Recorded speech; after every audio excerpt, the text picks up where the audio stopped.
Women and sex, what men need to understand. I am here to help you decode this today. I am Leslie Wells, Connection Coach. I help individuals heal, thrive, improve, repair, and connect more deeply in their romantic relationships by looking at things through an attachment lens and considering you and your partner's attachment style. So the first thing that you need to understand if you're a guy for women is that usually for most women, especially, and if this is not the case in the beginning of your relationship, it will be the case later in your relationship, more than likely, not always exceptions here, is that there needs to be emotional safety and connection in place first. So I see a lot of couples that I coach that end up in this dynamic where they're sort of at a stalemate because the woman is not really willing to participate in intimacy with her husband because she doesn't feel there's been any emotional connection. And there's sort of, one of the things that I hear a lot is, well, if you haven't even come home and acknowledged me, spent time with me, like treated me like a person and connected with me, like why would I want to then be intimate with you later at night? But then the husband doesn't feel like really taking the risk to meet her emotionally, which a lot of times is harder for men because a lot of times they are not brought up with emotional attunement or as aware and good at it as women are.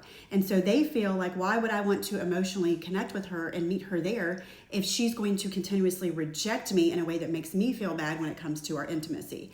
And so we get stuck in this stalemate where neither partner wants to make a move. And I'm telling you, the first person that has to make a move is the person who is going to make sure that there is emotional safety and connection within the relationship. It is preposterous to expect a woman to be in her most vulnerable position in intimacy if there is not that emotional safety first and that connection first. If you have no idea what emotional connection looks like, you are not alone. I coach a lot of men through this that struggle with this.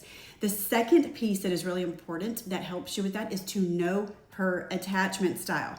And if you know her attachment style, you will also know how to connect with her emotionally and what things feel good to her, what things trigger her, what things are going to make her fall away or pull away from you. So your attachment style really is the biggest predictor of how you show up in relationships. Closeness, commitment, conflict, and intimacy. So if you are with a woman who is a dismissive, avoidant woman and you are not aware of this, she is going to respond differently to intimacy than any other woman. She is going to need less of that emotional connection. She's going to give less of that emotional connection, and intimacy with her may be very different. Dismissive avoidants are one of the most predictable attachment styles as far as how they show up in relationships, but they do vary, in my opinion and what I've seen, when it comes to intimacy. And so you have two types of dismissive avoidance when it comes to intimacy. There's one type, but they show up in two different ways in intimacy.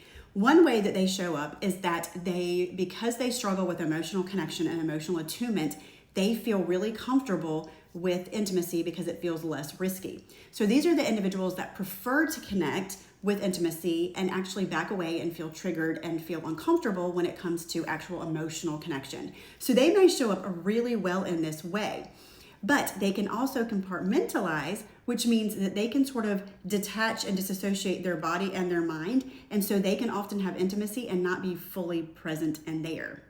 So if you are trying to connect emotionally and have long, difficult conversations and really speak about feelings with a woman who is a dismissive avoidant in attempts to build that connection, you're going to actually push her away and you're probably going to get less intimacy.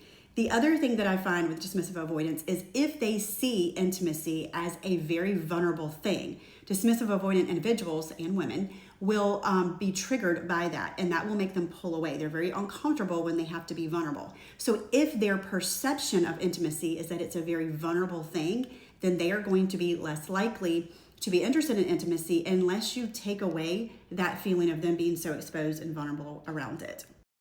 If you have a woman who is anxious preoccupied, these are people that have terrible boundaries and they will pretty much become whatever you want them to become in order to please you and keep you interested because their biggest subconscious fear is losing the relationship and being abandoned. So if you have someone who is an anxious preoccupied, you need to be extra aware that they lack boundaries and really check in with them often to make sure they are comfortable with intimacy and they are not using it as a way to cling and keep the relationship, but rather as a way to actually truly connect with you in an intimate way. If you are trying something new in your intimate life, really check in with an anxious preoccupied and make sure they're comfortable and provide a safe space for them to speak up, knowing that it is not going to disappoint you, make you leave. There's going to be a lot of reassurance that's needed for them to be able to truly speak their truth and feel comfortable with it.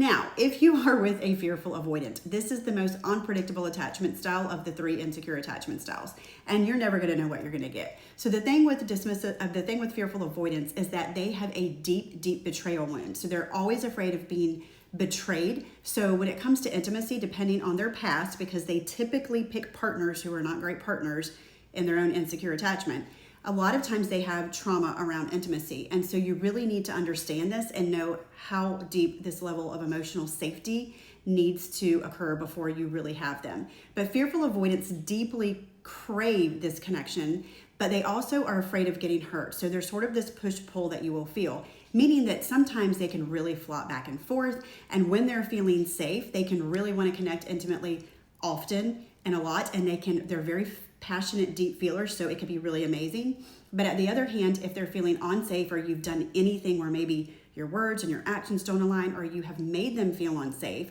or they are really lacking that emotional connection, then they will push you away and put up a hard wall, and it will be very difficult for you to experience intimacy with them. And so they can sort of throw you for a back and forth. So attachment style actually does play into intimacy, so it would behoove you to actually learn about their attachment style. The third thing that I will say is hormones play a tremendous role. A lot of men feel rejected because their wives are not interested. And part of it is exhaustion. If they have young children, if they're busy, if they're doing all the things around the house and working, part of it's exhaustion, and our brains work differently. For a lot of women, it works differently. Some women are unable to just turn that off and physically respond, and others are able to just put up that wall, compartmentalize, and respond just fine. We're different in that way. But hormones play a key role. So if you have provided emotional safety and connection, your partner feels extremely safe in the relationship, you understand their attachment style, so you're making sure that you're not triggering them and you're showing up well for them. One of the things that can show up a lot is hormones. I actually used to work in an industry where I was doing a lot with hormones and working with physicians in this space. And so I will tell you that if you are really struggling and you're a woman who is 35 or older, hormones play a tremendous role. And female hormones often make things worse as far as intimacy. My personal beliefs, based on all the research that I have done and my knowledge, is that any woman over the age of 40, truly there's so much benefit from testosterone replacement. It increases your libido. I see so many wives when they start getting on it that start doing an appropriate dose of cream or injection. They love their husbands again, and they connect in that way again. It helps with fatigue. It increases bone density, which is a problem for perimenopausal and postmenopausal women. It reduces cardiovascular events. And in addition to that, it helps with brain fog. It helps with energy. It helps retain muscle mass.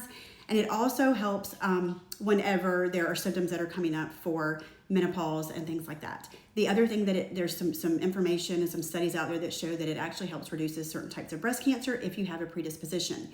And because many women have a genetic history of breast cancer, they can't just replace with estrogen. And so testosterone is something that can really, really change your intimate life.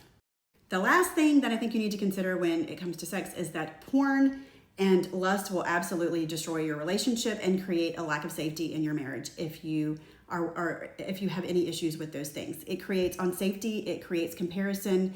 Your wife will feel like she is not enough, that you that she is less than, that you are having to find other people to visually take in because she is not visually appeasing, which of course affects self-worth. When people have low self-worth, low self-esteem, and they feel rejected and undesired, and they feel like they're not enough, they typically do not open up to intimacy.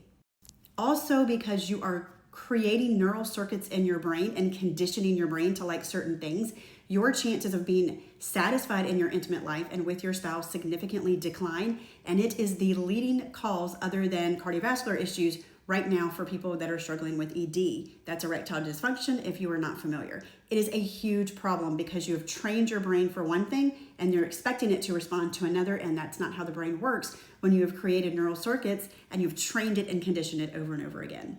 And lastly, it's not about intimacy at that point. It's not about actual connection. It's about consumerism. And so you're not actually enjoying intimacy for what it was designed for and to connect with your spouse. So of course that feels unsafe to your spouse.